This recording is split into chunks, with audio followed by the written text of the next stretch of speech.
The church not paying, they're flipping the script, rewriting the game. So modern dating is collapsing. 63% of men report being single. 34% of women report being single. Okay, that's a huge gap. And that alone tells you that something is strange is happening, but more importantly, something is collapsing. And that's not just one thing, it's multiple things. Women are consolidating access around a smaller group of men. And this is also showing in the data as the United States Surgeon General labeled loneliness as an epidemic. Okay. And it's because we're having fewer relationships, marriage is an all-time low, less sex, more resentment, more confusion, more ideological conflict. So what we're doing right now is not working. That is clear. And it's not one thing collapsing. It's not one side. Okay. It's several things at once. So the better question that we need to be asking is, what are we refusing to say out loud? Yeah. Yeah. People ain't talking, Mhm. you know? And this is where the conversation tends to break down, right? Because instead of examining, systems, people they retreat into their slogans, right? Pragmatism over morality, right? Or adapt or lose. Or you get marriage is a bad contract. That sounds sharp. It sounds intelligent. Sounds like a solution. It sounds strategic. But let me be honest with you. Most of all that's just fear. That's scaredness. That's being a scared little bitch. All right? Because let's be honest here. A man who says pragmatism over morality is usually not being very pragmatic. He's scared. He's scared of accountability. He's scared of sacrifice. He's scared of getting hurt again. So he builds this cold utilitarian framework that lets him protect his comfort while he just gets to call it wisdom. Yep. And we have to understand that most people are quick to blame men, right? For not wanting commitment. Okay. We hear that a lot. But when you examine only one side, whether that be men or women, what you do is you let the other side slip. That's why it's so dangerous. You cannot examine one side because then you create victims on the other side and vice versa. Structures and systems do not collapse with one side. They collapse on multiple layers. And that's what's happening right now. Everything is failing simultaneously. Behavior for male and female stem from biology and survival. It's not coming from moralism. No, it's not. And what's really sad about all this? What's really sad is, well, let me just say this. I probably should say, this is where morality is actually courage, and people don't know that. Pragmatism without morality is just cowardice dressed in intelligence, right? When a man reduces marriage to just a legal contract and risk a bunch of risk metrics and talk about exit strategies, it kills it. It destroys the foundation. Biblical marriage is a covenant. Genesis 2:24 says a man leaves his father and mother and what he holds fast to his wife. That's binding. That's a structure. That's responsibility before God. And it's not hedging bets. Now, before someone gets their panties in a twist, okay, and says, Glenn says be naive. No, I'm not saying that, you idiot. So let me be clear. Being moral doesn't mean you have to be reckless. All right. If you're worried about divorce risks, then prepare like a smart guy. Protect your assets. Put your premarital assets in an irrevocable trust, right? Draft up a prenup. But you do that before you even start planning the wedding. Spell it out really clear. In cases of divorce happens, right? Who gets what? How is co-parenting going to happen? Like in case of infidelity or abandonment, like get a competent attorney. Don't get a barracks lawyer. Don't go to LegalZoom.com and try to make your own. No, invest in yourself. Call up my buddy James Sexton. Okay, he'll do one for you. Not at a low cost, though. It won't be a low cost. If you prepare for the worst, that's not fear. That's foresight. That's being wise. See, morality doesn't forbid strategy. It requires it. So, it's crazy because we think that one side is shaping the other, right? Which there is some nuance there. But what a lot of men go wrong is they don't understand that women's behavior is shaped by other women's behavior. What? Yes. So when you take into an account that many of the advice that women give to other women makes their outcomes worse long term. It kills their outcomes long term. That empowerment narrative that you hear is really for short-term gratification leverage. Okay. It's for mate value in the short term. And that's why nobody actually wins, even though they think they are, because they're getting incentivized for the short term.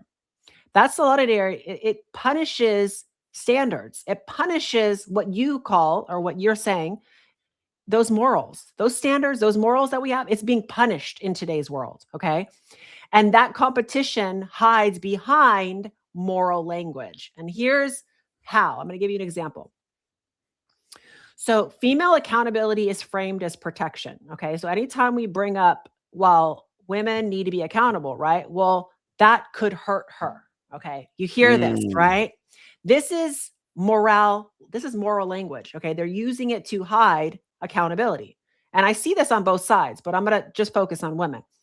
So what it often does is it creates, instead of actually addressing the accountability and the responsibility that women need to have, it creates this loop, this vicious cycle of blame and victim. So it just keeps going around. And that's what we're actually seeing today, is a lot more gender wars, right? So we don't regulate female behavior, through the proper channels. What we get is these destructive feedback loops. And we don't, today in the 20th century, we're not policing, or we're not regulating female behavior through force anymore. Okay. How it's actually being done, and what many people don't understand what's happening, is that it's being regulated through social shame. Okay. Social media, praise, reputation, exclusion, and what gets labeled empowering or problematic. That's really how women are being they're complying to these things. So women are more sensitive to peer influences. We know that. That's been proven to several studies. They're more susceptible to peer influence than men. And it's not an insult. I know women get mad at me when I say this, but it's just how we are. It's how we function, right? And if you want to analyze modern dating, you can't leave out how female peer regulation is regulating female behavior and how it's coinciding with our dating, our commitments, our relationships, right? So when you hear things like, I'll give an example, when you hear things like women support women, that phrase implies that women naturally uplift one another, right? We all know you guys lie to each other. You guys set each other up. Yeah, we know that's not actually happening, right? But this is how they use moral language. Once it's labeled as moral, anybody questioning it becomes immoral.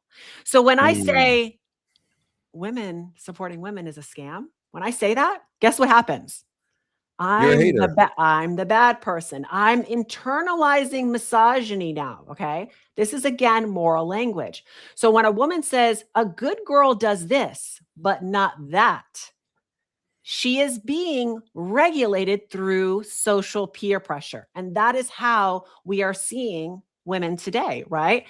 And they're not being regulated by men. No, like this stuff is coming from women to woman, right? By social approval. And it's not new, because we knew that this stuff was out way before all this, right? Throughout history, social approval has always regulated behavior. And that's why religion branched off into so many secular ideologies. But now, instead of dominance, you get reputation. Instead of force, you get framing. Instead of aggression, you get morality. It's the modern way to mask competition as virtue. And we see it all over social media, right? All these, I'm better than you, right? Mhm. The judgment, the righteousness, it rewards conformity and it punishes any deviation from that. It allows competition with an acknowledgement, and nobody thinks that they're competing. That no one actually sees it for what it is, right? Yeah. It's very like sneaky because really they just think I'm just being a good person, right? But it's all competition. And women's behavior is influenced by other women and their perceived mate value. I thought they would change for me. No?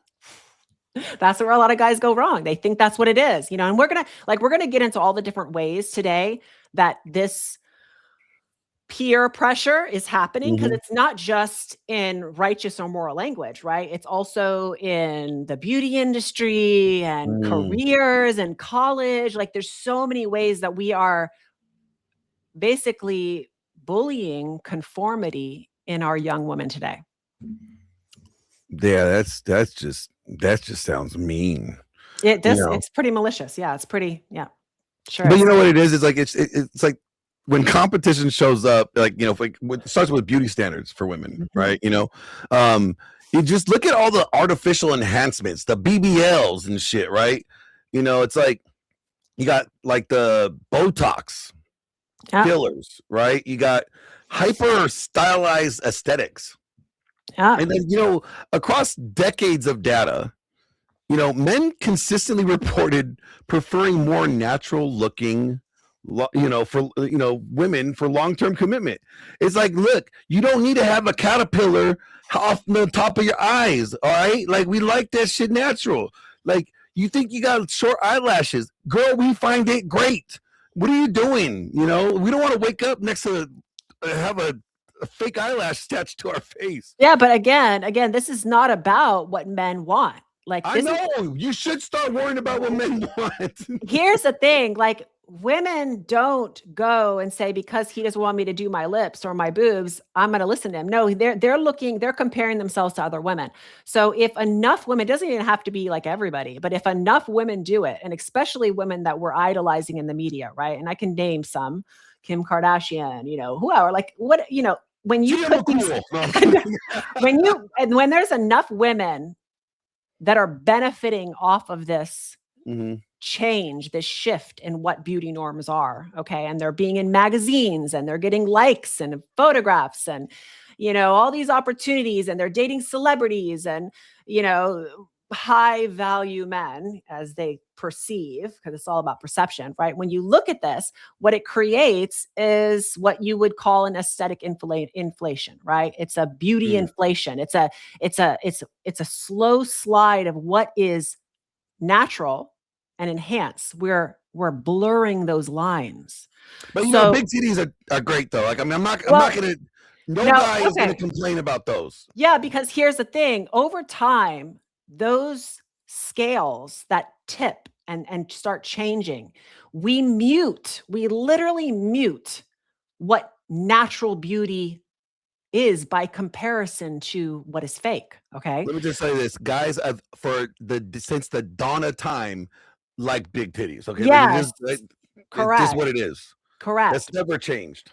Correct. But, we're not just talking about boobs. Like we're talking about the whole kit and caboodle. There's a reason why the beauty industry is a billion-dollar industry. Okay. They need to keep changing and blurring those lines to keep Yeah. making that money. So any girl who says no, right? Any girl that has any restraint and says, look, I'm not doing it. Guess what happens? She gets called lazy, right? Mm. or Well, or she's just not like what are you doing, like go get yourself done, right? Like we see it, like I've seen tons of girls, and I don't want to name any names, but you see girls who come out and do the natural photos, or they don't do the boobs, or they don't do anything to their faces, and what's the if you go into their threads, look at, they'll tell them, girl, go get yourself some Botox, girl, fix those lines. I can remember a girl coming up to me and saying, you know you need to consider Botox because you're going to get those lines in your forehead. Like this is what women do to each other. Okay. y'all are vicious. You know We what, have guys? to No, be we don't do honest. that shit. We don't say that shit to each other. We So don't. We don't care what each other look like. correct. So any deviation from the norms is Mhm. threatening to what society is today. And You know here what we y'all are. do? You know what you do, you guys, when you do that? You set us up, men, for failure. All right. We have to adapt this distorted baseline without consciously endorsing them at all. That's All what's right. happening. You know, and then this is how like the system like shifts quietly. All right. You know what I'm saying? It's like nobody thinks that they're competing. They think that they're being good, but the incentives are driving the behavior. It's Like, like I said, like what humans are self-deceptive in nature. Okay. They don't yeah. even realize it's happening. They don't intentionally mean it, but they're just being good and righteous and liked, right? They're being incentivized. Mm. So the same thing, let's move into, so we talked about appearances and how women are being conformed to the beauty norms. Okay. Now we're going to move into the next part, which is SMV, sexual market value, sexual selectivity. Okay. How Mm. that gives leverage to women today. Okay. Do you know what makes a high value woman? Let's hear it. A girl with no gag reflex.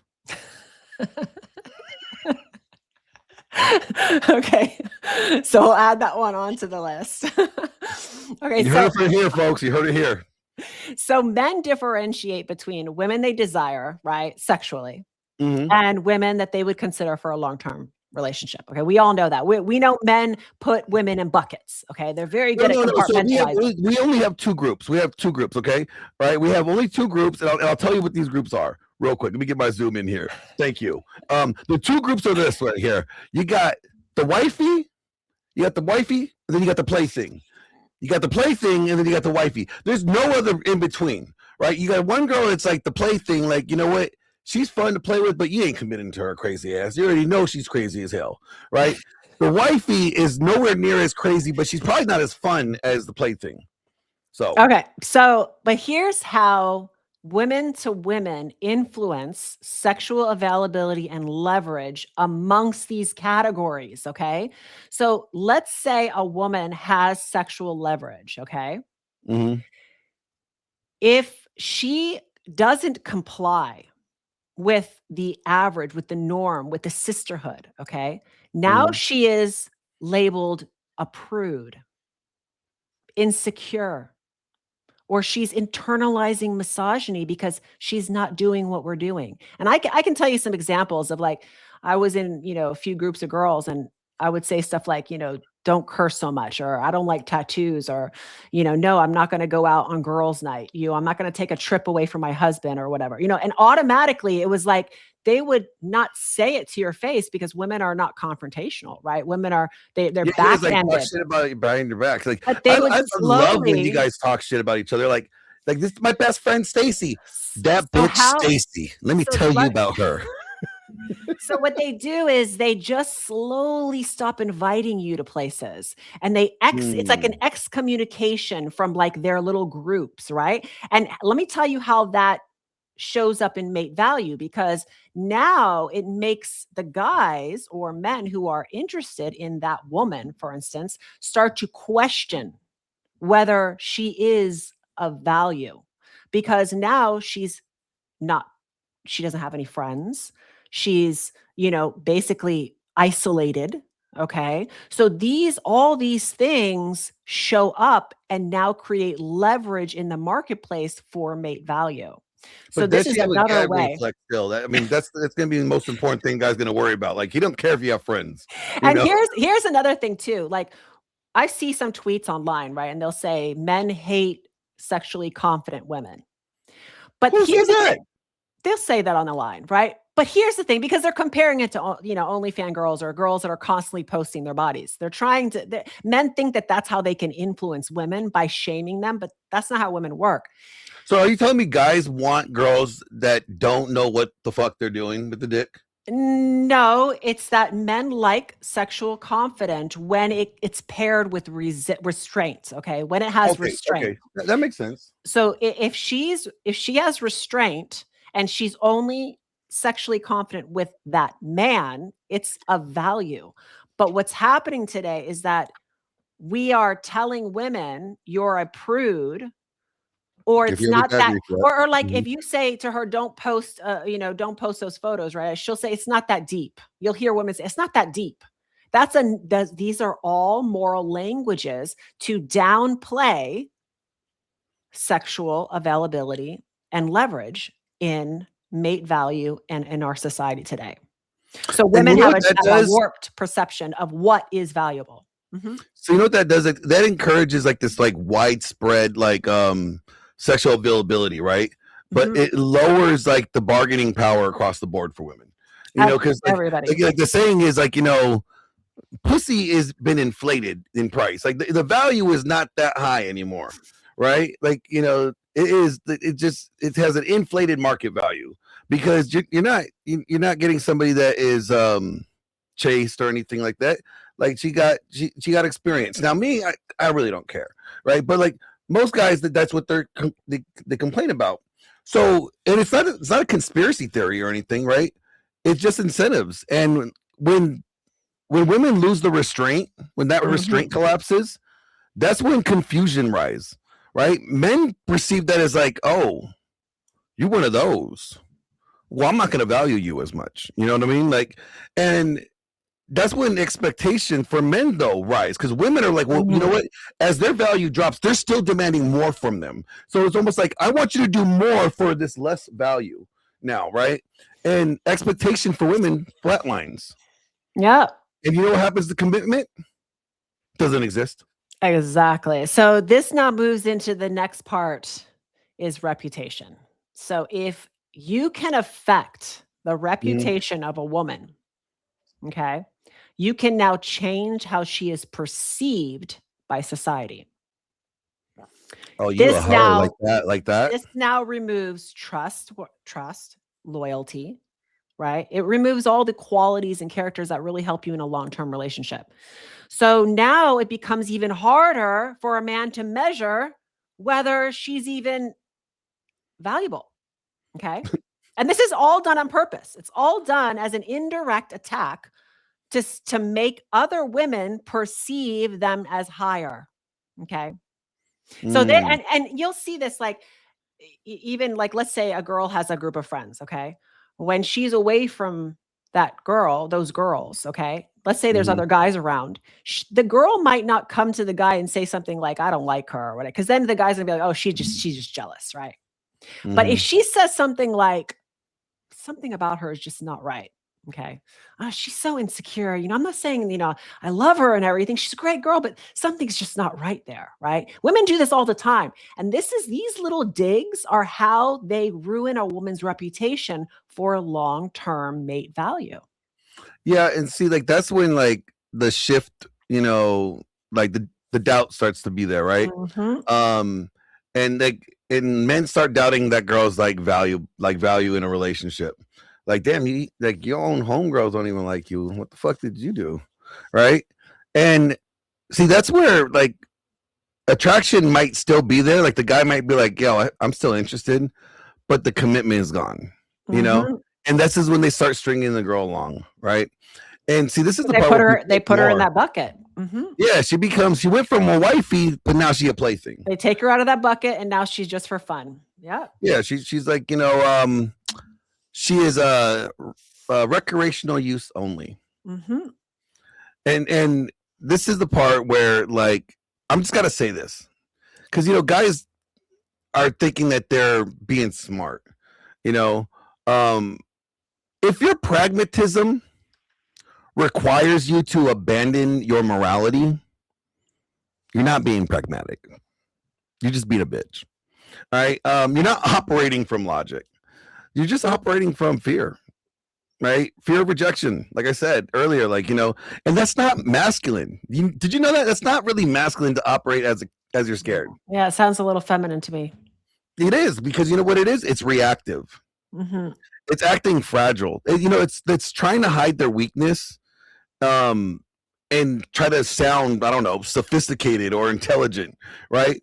But it's like, it's dressed up in like tactical gear, so it looks like all tough, but really it's just like the scrawniest little weak man behind it. Mhm. And really what it comes down to is just avoidance. And it's funny when these guys do that, because I'm wondering, like, well, how can you lead a woman? I don't know, lead your children or your community if you compromise your principles whenever inconvenience appears. Respect is actually built on, predictable integrity, not clever ways to manipulate and optimize your sexual strategy.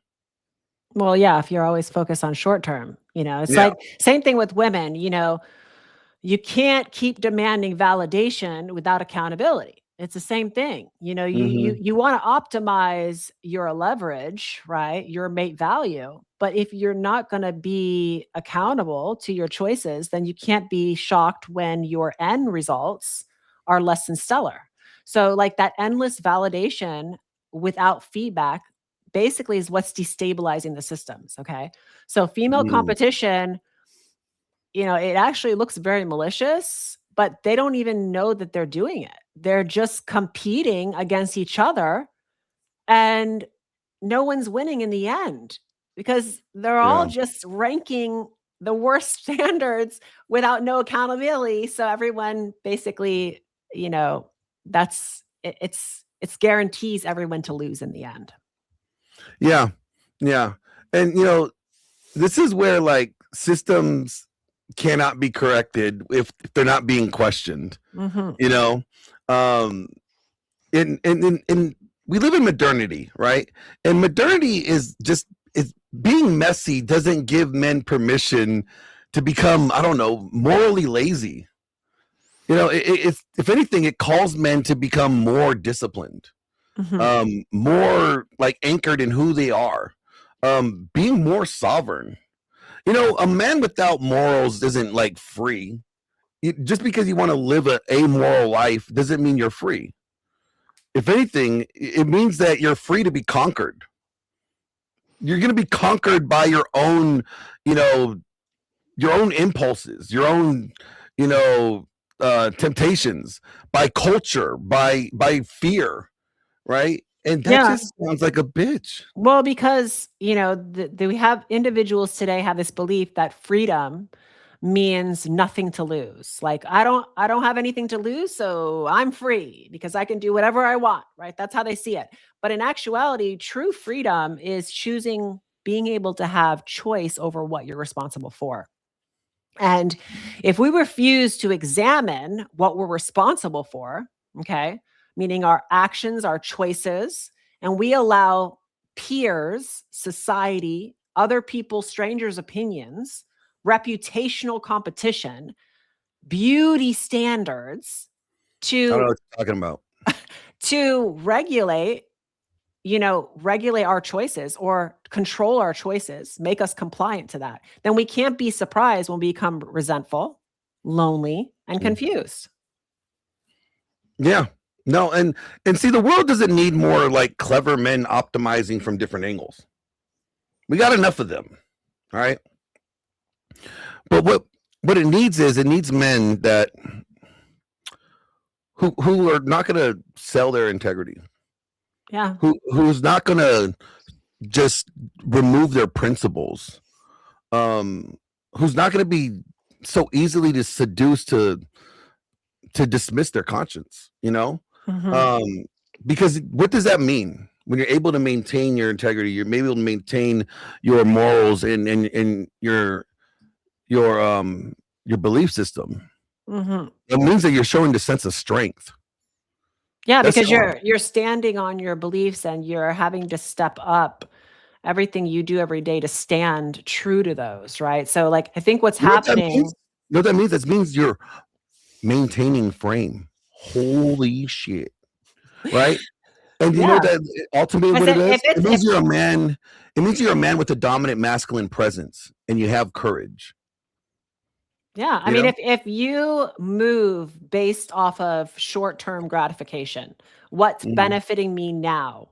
This what works, what is, not Yeah. what should be. If we constantly have that framework, that means that everything will keep sliding and nothing will stick because you're not holding on it. You're just, okay, this works. Well, then if that rape works, so we should do rape. Are you talking about them being amoral? I mean, Uh, that's the eh, problem eh, with that. That's the problem, plastic like we're operating surgery. on. But see, that's the problem with operating just on like, oh, I'm going to be pragmatic. Everything's amoral. Cool. So then, if you're amoral, then whatever works. Then yeah, you're saying rape works. Sleeping with dead bodies. I guess it works, right? Like like it's Where does it gross. end? Yeah, where does it end? Same thing with women. If we're okay, yeah, we can go get tons of plastic surgery. Now you're going to be high maintenance. You're going to be You're gonna look like farther. Madonna. You're going to be a chameleon. Like no one is even going to know what you look like when you were born, right? Did you Like did you hear there's about no that guy? authenticity. Did you hear about What? that guy that sued his wife because like he Oh met her no. after all the plastic surgery and she looked gorgeous and they came out with a Quasimodo looking kid? No, He's like, or look at all the girls. Look at all the girls in their 20s that are dying right now because they're headed over to Brazil or Colombia and they're doing these crazy things and they're showing up dead like 10 days after the surgery. Like this is yeah, consequences. These BBL are cost you a you lot. you can either choose the consequences that you want and be an outcast because that's Mm, really the solution to this. And I've said it from the beginning. You have to be willing to take a hit. And I mean a hit on everything, okay? You have to be willing to lose followers, lose likes, lose friend groups, lose communities. You can't be a girl's girl. You're mm. not going to be a woman supporting woman. You're going to probably be hated by society because you're going against the norm. And guess what that means? You're going to have to live very simple because you're not going to have the fast car, the luxury life, the vacations. You're not going to have any of that. You're going to have to be willing to take a hit on all levels monetarily, money, status, looks. You're not going to be the most beautiful girl on social media. But guess what you get? Guess what you gain from that? You stand on your own 2 feet. You have real beliefs. You're not letting people bully you into conformity. You're not complying to the status quo. So when I hear people say stuff like, "Oh, enjoy the decline," that's basically the white flag. I give up. I'm just going to go with the flow because it's all going to trash anyways. Guess what? I don't need to do that. I don't need to go with the flow. I can regulate my circle and live a peaceful, non-drama, no chaos. I don't care about reputation. I don't care what they say about me. They call me a pick me. They call me, oh, you lost your potential, girl. You didn't make it. You're not living the life. No, I'm very happy about my life. I'm really happy about my life. I'm not using escapism. I'm not here all there. I'm not in every distraction, every event. I'm happy about that. So this is the solution for women. Women really have to get to the point where they ignore people's opinions. They take a hit. They're not going to have the likes on social media. They're not going to be the most beautiful. They're not going to have tons of money in their bank account. But it's about the long game. It's about finding somebody who values you in the long term. Well, no, really, what they need to start with is like women need to stop considering the opinion of dumb women that just trying to set them up for failure. Like, I how about you actually ask a man what he likes to look at? I have said it a million times. The only opinion that matters is my husband. Anytime somebody comes after me with, oh, this, oh, that, you dress like this, your boobs out. Guess what? I don't care what you think. My husband's happy with it. My husband picks out those outfits for me. You don't like it? Take it up with him. And I just for the record, you guys, you don't want to take it up with him. just stop. Don't. Just save yourself. The only opinion that matters is your husband. And that's the best way to be on social media. You want to know the best way to be on social media? The only opinion that matters is your husband, because then nothing else matters. What people do to you or say, block, move on. And it's funny because this whole But episode let me ask was you a question though, real quick though. What about like the saying like, oh, guys need to just accept like gold diggers. Like if you want to get rid of feminism, just marry gold diggers. Like how bad is that? How bad do you think that is? there's a lot of people who think that they are promoting the patriarchy and they're really promoting gold diggers, because what they're saying is that just find a girl who stays at home and Mhm. waits on you and does everything you tell her to, and that's the best way to find her, right? But we know all the data that does not give you a better result in the end. Okay. We know that Mm. some of the top divorce rates are coming from women who stay at home and don't work. So it's not about somebody who is completely dependent on you. Is that what you actually want? Because when I talk to men, that's not what they want. So this is where I will like to play devil's advocate a little bit, right? like I have a daughter, right? And I would want my daughter to get with the guy that has the capability of providing, the best for her. Not so much like, but not that I want her to just get with a rich guy, but a guy, it doesn't have to be rich, a guy that could provide the Mhm. best for her in all areas, right? Not just monetarily, but I'm talking about like emotionally there for her, protecting her. Like, all those things are very important, right? Right. But like if she shows up with like bum Bob, that like he asked me for money, like for gas. I'm gonna kick his ass, and then I'm gonna yell at her and ground her and be like, you have no more choices. You're done. Your days of selecting are out. You know what I mean? Like, so in a way, like, you do want her to get with somebody that is competent and capable. So Does he have to be like a millionaire? No, but you want him to have the ambition and strive to be better, one right? of the biggest mistakes that women do today is they equate money with power. They think money equals power. It's not. Skill Mm, equals power. yeah. Competence, skill equals power. It always has, always will. Okay. We know there'll come a day when the money will be burned in the streets. There will be no use for it. That is when it is going to It's become already like extremely toilet paper. it is going to become extremely obvious that skill is what outlasts in the end. So if we tell, and fathers make this mistake, right? They equate marry a doctor, marry a lawyer. You hear this from dads, right? Marry a millionaire. I'm going to make sure my daughter marries a millionaire. Well, you know what you're doing? You're teaching your daughter that money is high value. And Have a now we baby by have me, baby. Be a millionaire. Have a and baby by now me, we baby. have women chasing men due to their wallets. And No, what are we we don't doing? have We're women. The women are encouraging not gold chasing diggers. men. Women are not chasing men. Women are chasing the lifestyle that the man can provide. Let's get it right. Same thing. To them, they're looking, a man is measured his worth by his wallet. And this is encouraging the same vicious feedback loops that we have today in gender wars because the value is in skill and competence. It always has, always will. So you know what? I was in a conversation last night and I was talking about this. Like, guys lead with their wallet so much. You know why? Because that's the only thing that they don't have charisma. They don't have. They're not Well, it's an interesting. easy way to control. It's an Well, easy way to control. it's no. It's an easy way to get attention. Mhm. Like, ooh, look at this shiny thing, right? It's like literally, if I came out like, hold on, if I go on a date and I'm like, hold on, let me get this.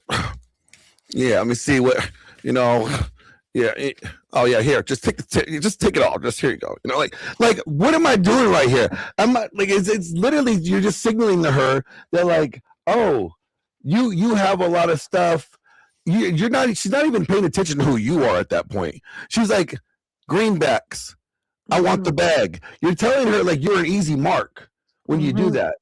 Like, because if you should pull out that much money, I'm gonna rob you. Okay, like, Yeah, again, that is the whole transactional thing that we're doing. And then we're encouraging, and then we're wondering why women are being encouraged toward gold digging and entitlement and thinking they're owed and they deserve. It's all about what we value today and what we perceive as mate value. So that's what this whole episode was on. Women are moving not by what men are telling them to do, but by what they see from other women and their perceived mate value. And because of that, that is why they are going toward more beauty and aesthetics. They're going toward more superficial ways for that instant short term gratification because it's being incentivized. And the stuff that gives the long term relationships and commitment is actually punished. We're do being you think? punished for this. So I mean, yeah, they're doing it based off of other women, but is that because that these other women are getting the positive reinforcement behavior Correct. Yeah. from the men? Well, yes, it's rewarded. It's rewarded. Like I said, we are being rewarded for bad behavior. So, like I I could mentioned, have told y'all that. we're getting trips, we're getting lavish lifestyles, we're getting likes, followers.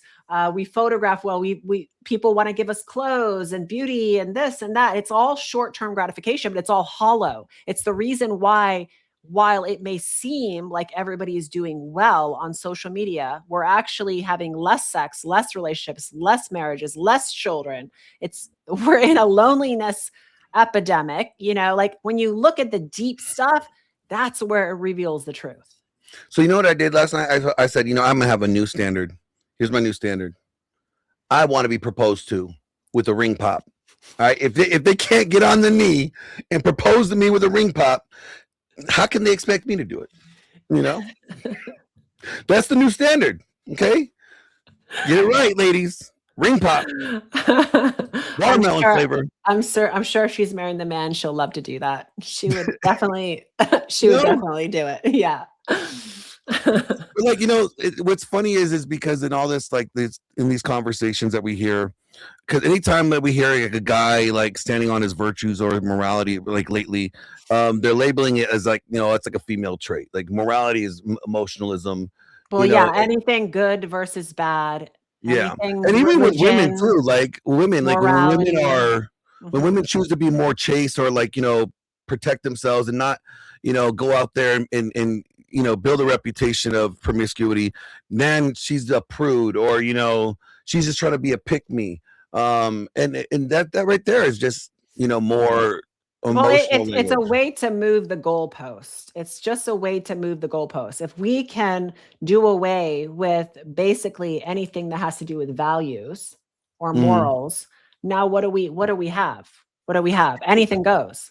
Well, think about this. It's like, it's almost in a way by like, them saying like, oh, you act on your morals. You're a pussy, right? What they're trying to do is they're trying to lower this guy's like position, right? Yeah, they're saying I'm the arbitrator of reality is what they're doing. Well, it's like, no, it's like, I don't want you to be as moral as you are because I'm not going to be that moral. Correct. So I want you to lower your standards of morality or not have any, right? Be amoral. So then I could operate amorally and do what I want.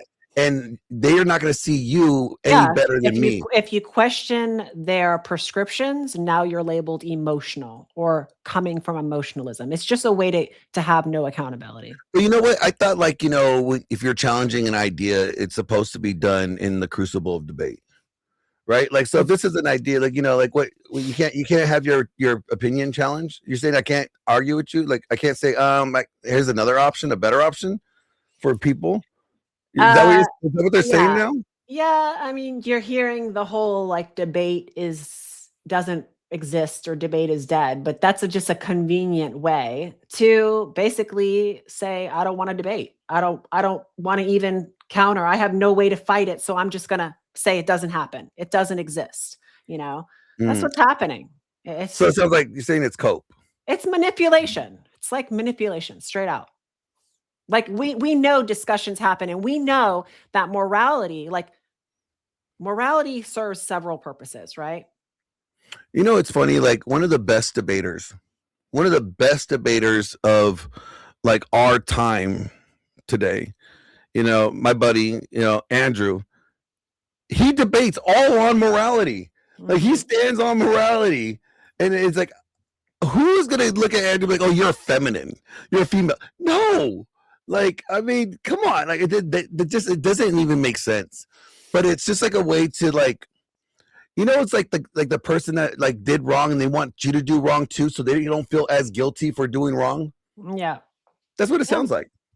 Yeah. I mean, it like I said, it's basically saying I'm the arbitrator of reality. I make my own reality. And because it works in practice, that means what does it mean that is better than what we should be doing.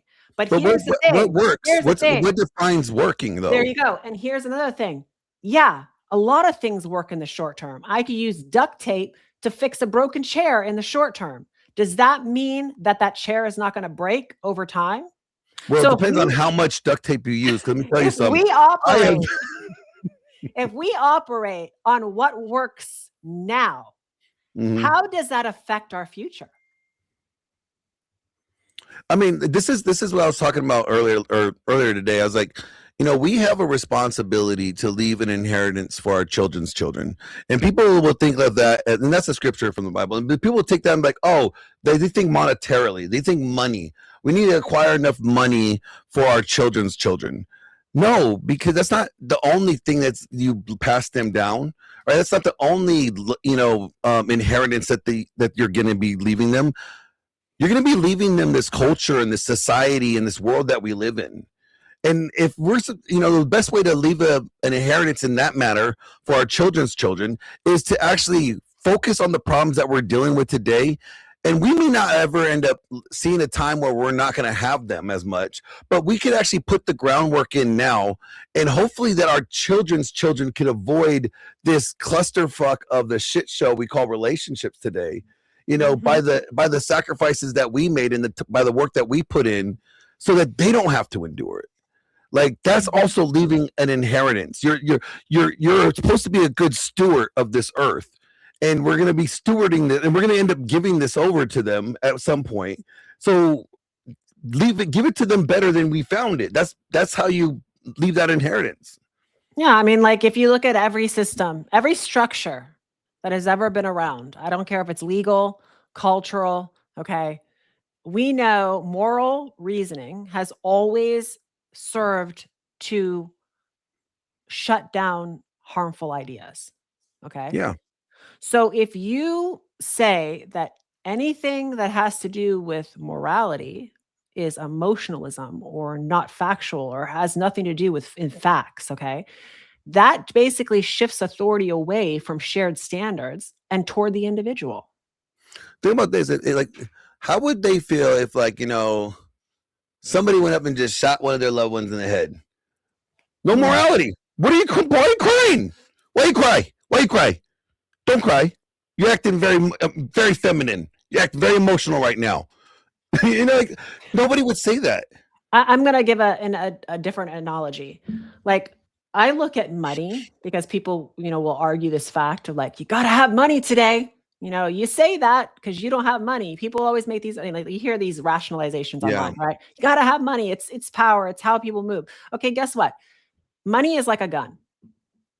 Anybody can own a gun, right? Well, not anybody, because if you're a felon, you can't get a gun. Well, you know what I mean? Anybody can go get a gun. Legally or not. I'm not talking about that. I'm talking about anybody can hold a gun. Illegally too. I'm not saying I have anyone can hold a gun. Very few can efficiently use it to defend themselves, right? Yeah. Mm-hmm. Okay. That's how money is. Anybody can have money, but that's why most people end up broke. Even the people that get large sums of money, because they don't really know how to use it. You don't need a lot of money to live. No. What we're doing is we're making money God. And when you do that, okay, that is when you have to deal with these discussions of don't talk about morals, don't talk about good versus bad. Because now what we're doing is we're shifting the goalposts and we're making it about the individual's choices. And that allows you to do whatever you want with it. Yeah. I just released like I'm the final authority, basically. Yeah. I just released a new Substack post last night. Mm-hmm. Right. And, I say this, I'm like, if, and it kind of has to deal with this, like a lot of the topic that we're kind of discussing today. Mm-hmm. And, I come at it and I'll just read the end, the last part of it, and make everybody else go out there and go read it yourself. But I say this at the end, you should link it. You should link it in here so they can. Actually, I will. I'll drop it in the chat. Mm-hmm. I say, in masculinity is not about surviving the sexual marketplace. Mm-hmm. It's about building a structure that outlives it. You don't eliminate risk in relationships. You don't, you dominate risk by anchoring yourself in your principles that are unmovable regardless of when culture shifts.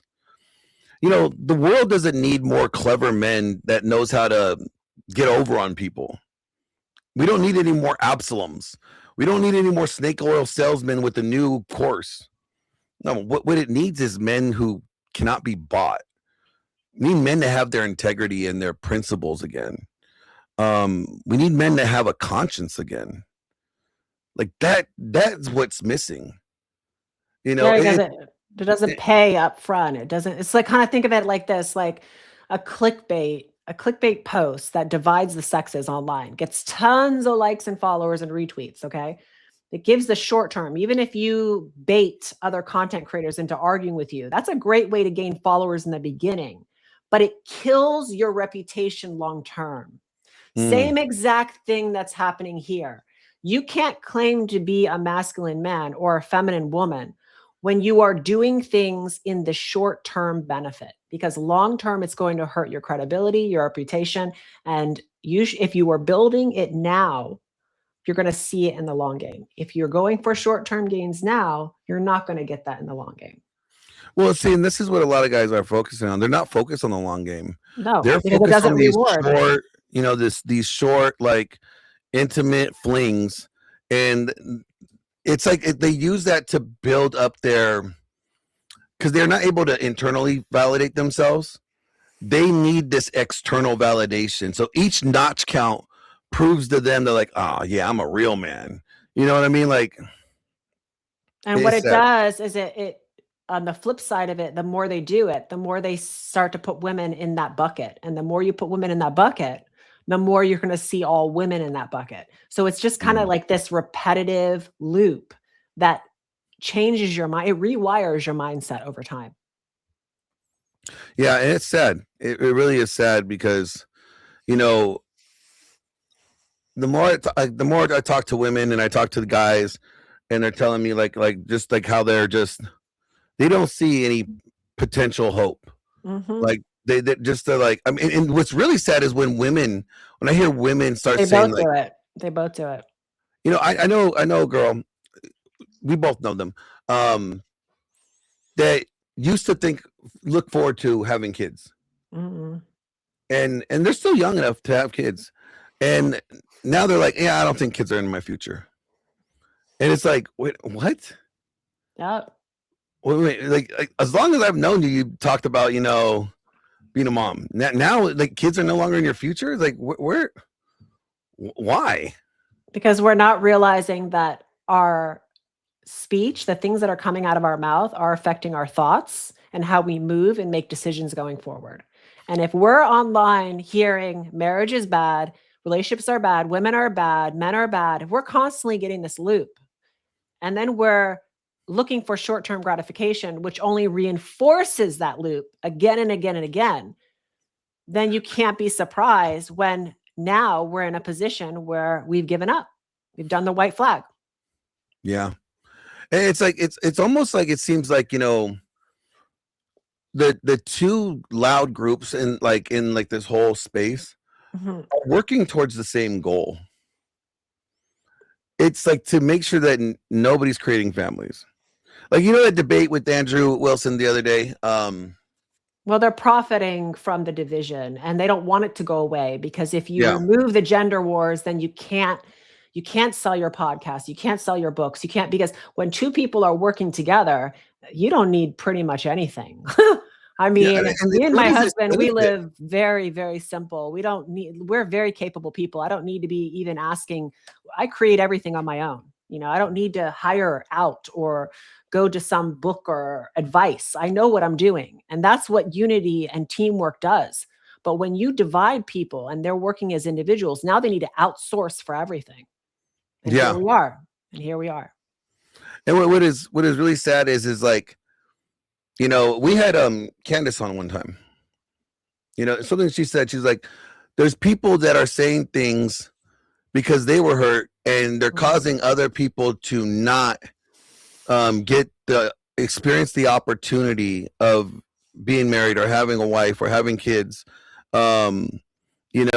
Like they're stunting them. They're crippling them from reaching their potential. Because it's one thing when you say, I don't want to get married and I don't want to have kids, and that's a decision I made, and you own that decision. That's one thing. Okay. Props to you. You said it out loud.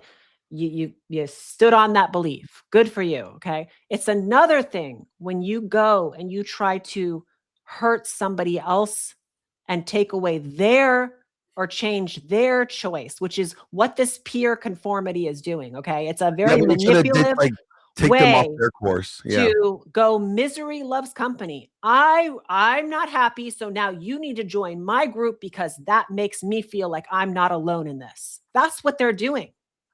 Or think about this, you know, because what's funny is like some of the people that are saying don't be in a relationship, like marriage is not worth it, they're married themselves.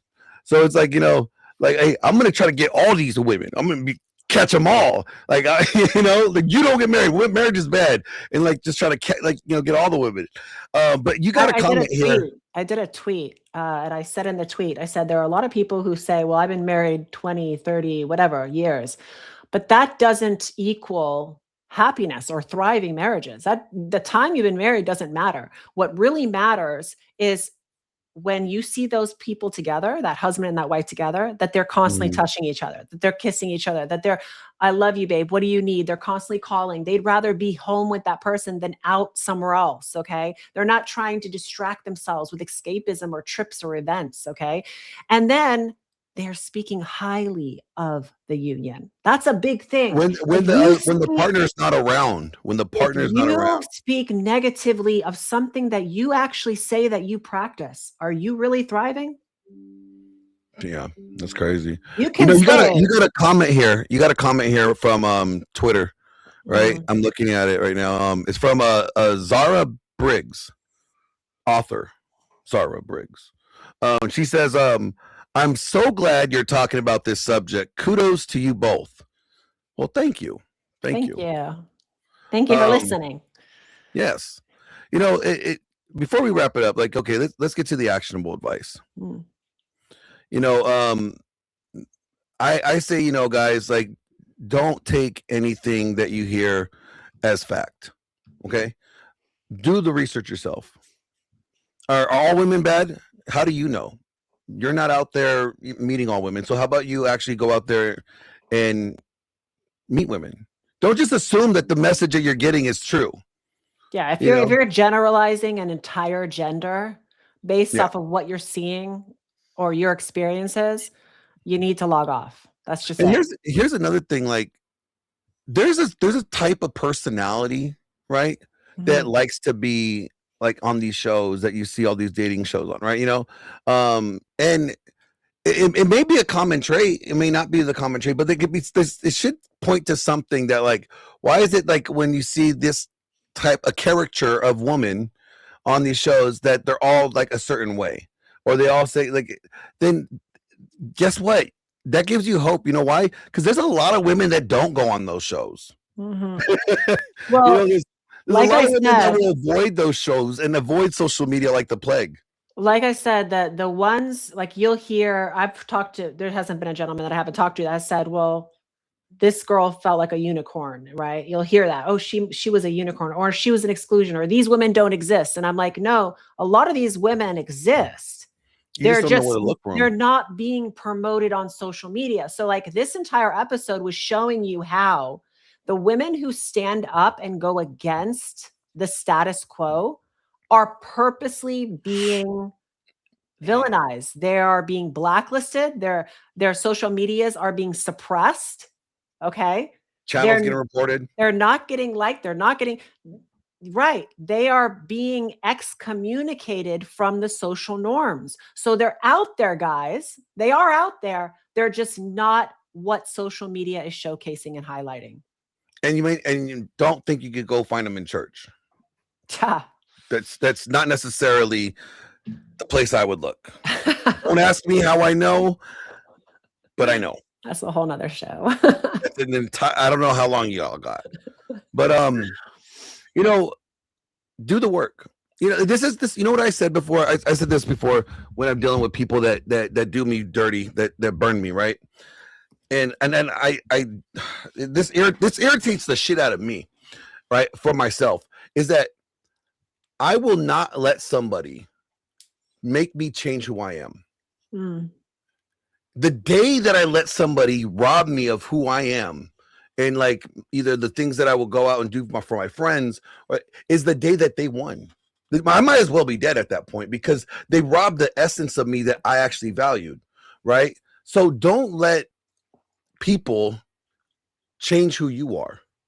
You know, don't let your morals and your integrity and your principles, especially men, don't let your principles be sold because the market value is changed. You don't change. You are immovable. Right? You be that immovable foe, that immovable force that just is unreckoned with. Yeah. And like, I understand that men are very frustrated. They're frustrated because Sexually. there's they're frustrated because women say one thing and they do another. Well, yeah, that They goes they back give to they like give this. them mixed signals, right? But No, there's no mixed signals. well, no, they say that they want relationships, but then they're doing everything that actually hurts their chances of having committed relationships. So, No, they don't give you mixed signals. This is really easy. I can show you this, right? What a woman says with her mouth, ignore. What she does by her actions, accept. That it's no mixed signals, right? Her actions are going to speak, and this goes for men too. Their actions are going to speak to where their heart is truly at, what they really want, what they're really willing to pursue. Watch their actions more than their words. Because you know what? People will tell you they love you all the time. I love you so much. You know, the people that love me the most have been the ones that have hurt me the most. So you can't take people's words for anything. Watch their behavior, watch their movement. How do they well, treat you? also you got That's to more remember important. opting out of these short-term incentives comes at a cost. Like I said in the beginning, it comes at a cost. You have to be willing to punish yourself, okay, by saying no to conformity. And not a lot of women are willing to do that. That is true. Does it come at a cost, or it's actually delayed gratification? It's delayed gratification, but in the short term, it comes at a cost. Oh, so you're giving up that short-term Correct. validation for the longer, more Correct. sustainable, Correct. happier, you know. Yeah. No. So, yeah, anything else you want to say? I think we could wrap this one up like a condom, and you know. Adios, guys. It was a good one. Yeah, we are